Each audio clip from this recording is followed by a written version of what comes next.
Okay, so we have these people who are crazy Broncos fans, and they're designing their room orange and blue for the Denver Broncos. And they're going to divide their room with this slanted line right here. And they want to know, are these two going to be the exact same size? Are those two trapezoids congruent? Yeah. Well, they're congruent if all of their angles are congruent and if all of their sides are congruent. So let's start with the things that they're telling us based on the markings are congruent. So angle A is congruent to? Angle B. It is, but that's not its corresponding angle. Which one is it corresponding with? C. Angle C. And angle D is congruent to? Angle B. Angle B. Now, are they marked with congruent angle markings? No. What are they marked with? Congruent lines. Right angle. Right angles. And because all right angles are congruent. So when it asks us to explain, we have to tell it why we know that. So these angles are congruent because all right angles are congruent So if it has the right angle, then it's congruent. to anything else that has a right angle. Yes. Okay. Now, are there any other angles that are marked as congruent? Not angles. Lines, but not angles. And we have to have 4 sets of angles, and right now we only have 2. No, we do. We have 4 angles, but we don't have 4 sets of angles. Right, we only have 2 sets of angles. So angle 1 is corresponding to which angle? 4. Wait, no. Yeah, 4. Angle 1 is, Angle 1 is corresponding to angle 4 as far as the trapezoids are concerned. But they don't tell us they're congruent, do they? No. Okay, I want you to look at it like this. Let's try that better. Oh, that was a crayon. Okay. Can you see that? Crayon? No, that was terrible. They have crayon? Yeah. Look at this right here. What letter does that look like? A Z. And Z's, we know, give us those alternate interior angles. Oh my god. And when are alternate interior angles congruent?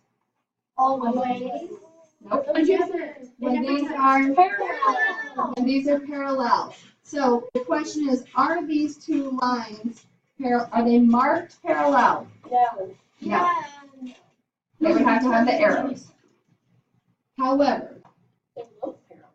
they do, and you have a theorem that says if 2 lines are perpendicular to the same line, then those 2 lines are parallel. That's one of the theorems that you learned last year. Now we're going to practice those theorems with orange cards in a minute. I don't expect you to remember all of them right now. But that's one of the theorems that you wrote down. If 2 lines are perpendicular to the same line, then those lines are parallel. And if the lines are parallel, then alternate interior angles are congruent. What if the right angles make them parallel, like force them? That's what we're saying, yes. Okay. That's telling us that they're perpendicular. Right. Yes, yes, exactly. So angle 1 is congruent to angle 4, and angle 2 is congruent to angle what? Angle 3. Angle 3, for a couple of reasons. One, that perpendicular lines theorem, And they're also. and what I'm going to write is, if the lines are parallel, then alternate interior angles are congruent. That's an abbreviation. If you don't like the abbreviation, please don't use it. Only use abbreviations that work for you. So you can just write, if the lines are parallel, then alternate interior angles are congruent. It has a name. It's called the alternate interior angle theorem. Sometimes I forget which names go with which, so you want to be careful. Sometimes it's just easier to write out what it says. Okay, we're going to keep going. That's all the angles. And now let's talk about sides. Is that AJ? Is this a J? I think so. What is AJ congruent to? How do you know that? Because they're alternate. It has what? Z. The Z is for the angles. Let me erase some of this. There's a little line sticking out which tells us they are the same. There you go. It's that marking right there. That tells us that they're the same. And then what is AD congruent to? Yeah. Why? Because they have the same markings. They have the same markings. What about DK? Yeah, JB. JB. Why?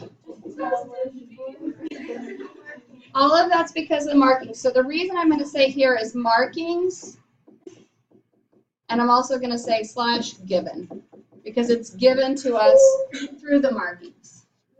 But how many sides do I have? How many sets of sides? How many do I need? 4. What side have I not talked about? JK. JK. What is JK congruent to? What JK is part of this one? What's it congruent to on this one? BC. BJ. Maybe AB. JBCK? No. BD. No, BD. It's not congruent to BC? It is congruent to itself. Oh, yeah, because it's. I didn't hear you. It's the same on both of them, isn't it? So we say JK is congruent to JK, and the theorem you learned for that was the reflexive property.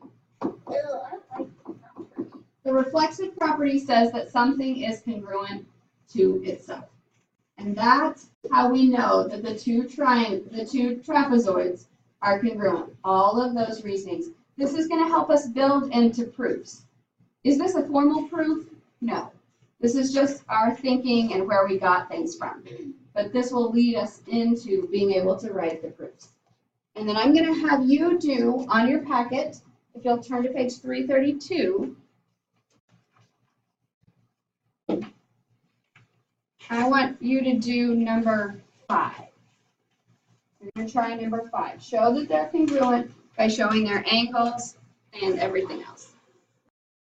Okay, we're going to talk about that picture you were just talking about, this one, that looks like this, right? And you're given that this angle is a right angle, and we have A, B, C, D. So you were given angle A was congruent to angle C, so that's the first thing you want to write down. Angle A is congruent to angle C, that's given by the markings. Then we said this angle that's the right angle, which is ADB, is congruent to angle CDB. There are so many angles coming off of this point D, we can't just say angle D for that one.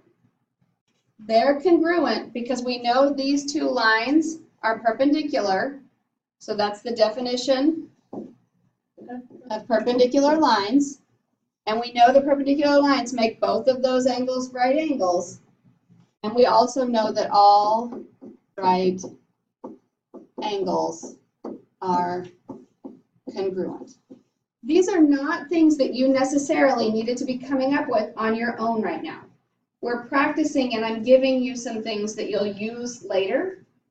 These are things I want you to go, oh, okay, so if I know that they're perpendicular, I would need to say that they were right angles and that right angles are congruent. So this is just kind of giving you that scaffolding, those background steps. Now, does it say anything about this angle and this angle? No. No. All right.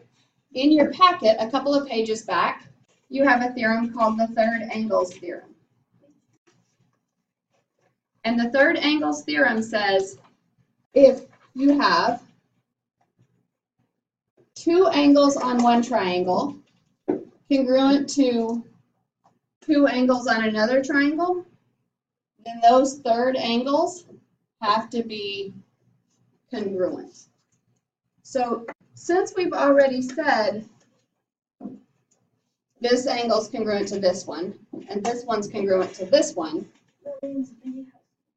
those two have to be congruent. So we can say angle ABD.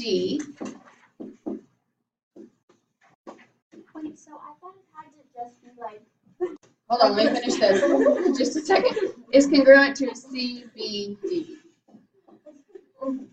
by the third angles theorem. So all we've done so far is we've said all of the angles are the same. We would also need to go through and say all of the sides are the Does same. it matter which order we're doing? I did like A, B instead of A, B. It matters that for these angles right here, that B has to be in the middle. And for these angles over here, D has to be in the middle. So it doesn't just have to be one letter. So it doesn't have to be as long as you have three Right. different Yes. Oh, I guess 4. Yes. Because that's what I was doing. Well, then we need to talk about the sides. And so our sides should be, goodness gracious, this is getting cluttered. What is AD congruent to? BC. And we know that because they're marked. And AB is congruent to BC because that's given. Why do I know that BD is congruent to itself? Because it's the lines in the middle. What says that something is congruent to itself? That's the one we just talked about. Definition of third angle. No, it's. The reflexive property. Yeah, that's. The reflexive property says that something is equal to itself. And that's, let's see, that's where we're going to stop.